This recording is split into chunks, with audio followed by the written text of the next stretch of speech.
Bonjour, ici Vinaya et je vous retrouve pour une nouvelle confidence de fragrance avec aujourd'hui la magnifique sauge sclarée qu'on appelle aussi la grande sauge ou herbe au blé. En latin, Salvia sclaria. Salvia veut dire sauve, sclaria veut dire clarté. Déjà une plante qui en dit long rien que par son nom.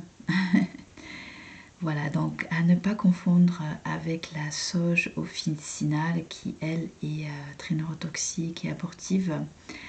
La sauge sclarée va être sans danger, mais il va falloir quand même la manier avec précaution, car elle peut avoir des incidences hormonales pour les femmes enceintes ou les femmes qui sont atteintes d'hyperostrogénie.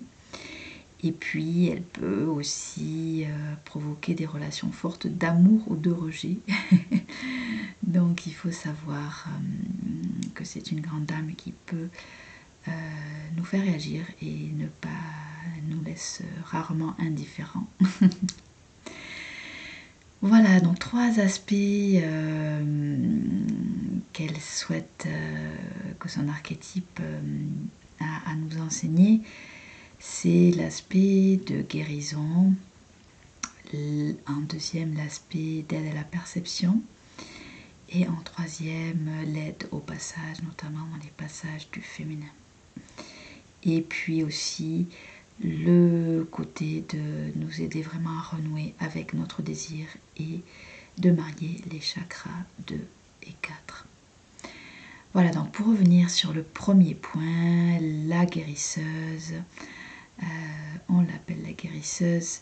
Salvia en latin veut dire sauve et en effet c'est l'herba sacra des Romains, des Égyptiens, des Amérindiens qui va être une bonne à tout faire, on va dire, à tous les niveaux. Elle soignait dans ces civilisations les épilepsies, les pestes, voilà, les morsures de serpents, des maux du quotidien jusqu'aux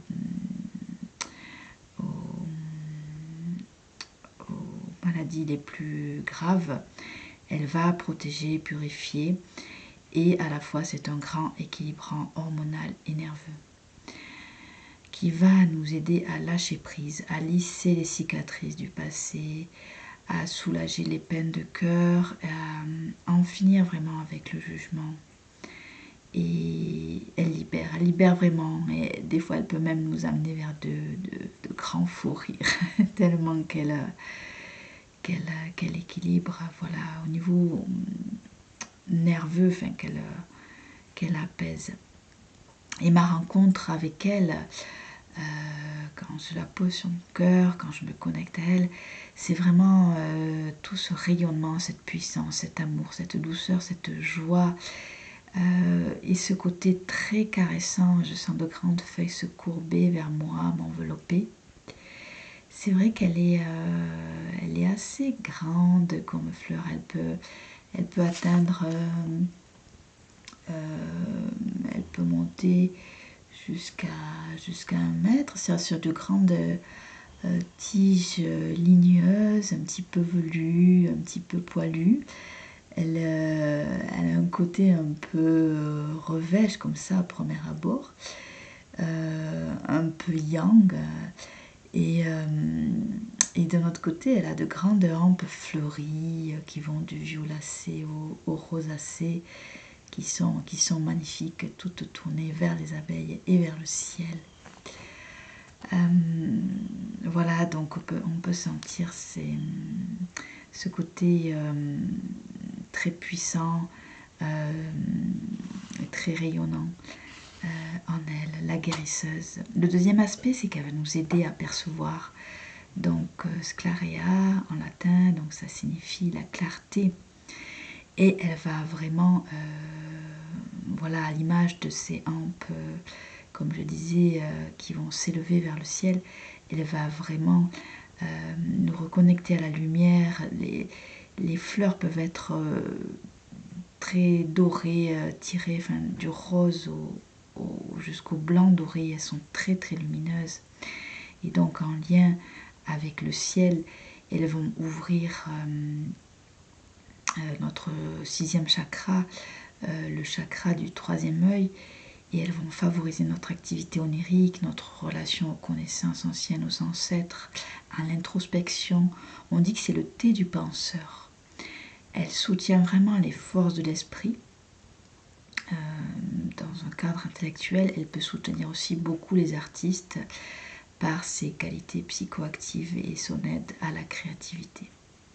Le 3e aspect, c'est que ça va être une grande alliée du féminin. Pour ce 3e aspect, d'aide au passage dans les étapes du féminin et à la fois de renouer avec son désir, qui peut être aussi bien pour les hommes aussi. Donc l'aide au passage, ça va être la purification. Elle va nous aider à purifier un espace et changer la vibration de l'espace pour un nouveau départ. Et ça peut être au sens figuré aussi, vraiment un espace en nous, commencer une nouvelle étape de notre vie en voyant les choses autrement et nous ouvrir à de nouvelles rencontres, à de nouvelles situations. Et cette ouverture, elle le montre bien dans la forme de ces fleurs qui sont très ouvertes et qui ressemblent vraiment à des terrains d'atterrissage pour les abeilles. Elle est vraiment une plante mellifère par excellence et elle est vraiment en interconnexion avec le monde des insectes. On dit même que ces corolles sont des pièges d'amour pour vraiment attirer les abeilles à elle. Donc une plante qui va aider les passages du féminin, les sauges, on les appelle les fleurs louves, les grandes plantes du féminin, de la puberté à la ménopause, en passant par des étapes où on va travailler sur une vie sexuelle épanouie. Entre ces deux moments de la puberté et de la ménopause, elle va nous aider aussi à ces passages dans notre vie amoureuse. Et dernier aspect qui englobe tous les autres, c'est qu'elle va nous aider à renouer avec notre désir. Et en ce sens, elle va relier notre chakra, le chakra sacré, le 2e chakra, au chakra du cœur, 4e chakra. On l'appelle la désirante, la sensuelle, la magique, l'enchanteresse. Elle va nous aider à renouer avec la plénitude des sens. Et elle va vraiment avoir une autre... C'est vrai que si on se connecte vraiment à son odeur, et si on s'y relie vraiment, on va vraiment rentrer dans cette sensualité, avec ce côté, cette odeur ambrée, musquée, assez tenace, mais qui va être à la fois très euphorisante, aphrodisiaque. Moi, ma rencontre, c'est vraiment quelque chose de fabuleux, d'extraordinaire au niveau de l'odeur, un peu comme un bonbon profond, très riche, avec des notes, une richesse dans la variété des notes et une profondeur surtout extraordinaire. Et dans ma rencontre avec cette plante, quand je la pose sur mon cœur ou sur mon ventre ou sur mon chakra du 3e œil, je sens vraiment, notamment la posant sur mon ventre, cet espace qui monte et qui descend, qui vibre, qui vit, tout le haut du corps aussi, qui va partir vers l'arrière, qui va un peu comme dans une extase amoureuse, qui va vraiment se relâcher de manière très, très sensuelle. Et puis je sens aussi, en la connectant à mon bas-ventre, une fleur de lotus qui se contracte et se referme, mais qui après va s'ouvrir. Le périnée va se contracter, se décontracter à la manière d'une grande fleur qui va se fermer et s'ouvrir. Et c'est très agréable, très réjouissant. Et on sent vraiment toute cette chaleur qui va se loger et chauffer entre notre périnée, notre utérus, notre ventre, notre bas-ventre, et tout cet espace qui va battre vraiment comme un cœur, parce qu'il est vraiment relié avec ce cœur. Donc merci la Sage Sclaré de nous ouvrir ces espaces-là. Je vous propose pour finir, comme en habitude avec ces plantes, ces confidences de fragrance que je vous propose en podcast sur votre plateforme d'écoute préférée ou sur YouTube. Je vous propose ces 3 rituels. Le premier est un rituel psychomagique qui va être une lettre de déclaration et de gratitude à son corps et à tout son être. Comme si on venait de tomber en amour, comme disent les Québécois, de soi-même, tomber amoureux de soi-même, et comme si vraiment on voulait un petit peu séduire cet être-là qu'on admire et toute la gratitude qu'on a pour lui, et comme si on voulait témoigner tout cela.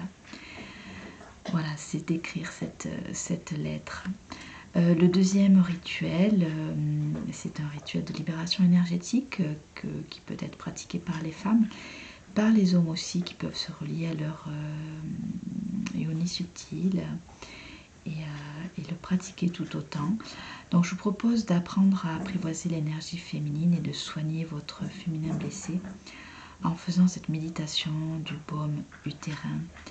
Donc vous allez imaginer que vous allez tapisser votre utérus d'un miel si doux et si réconfortant qu'il va vraiment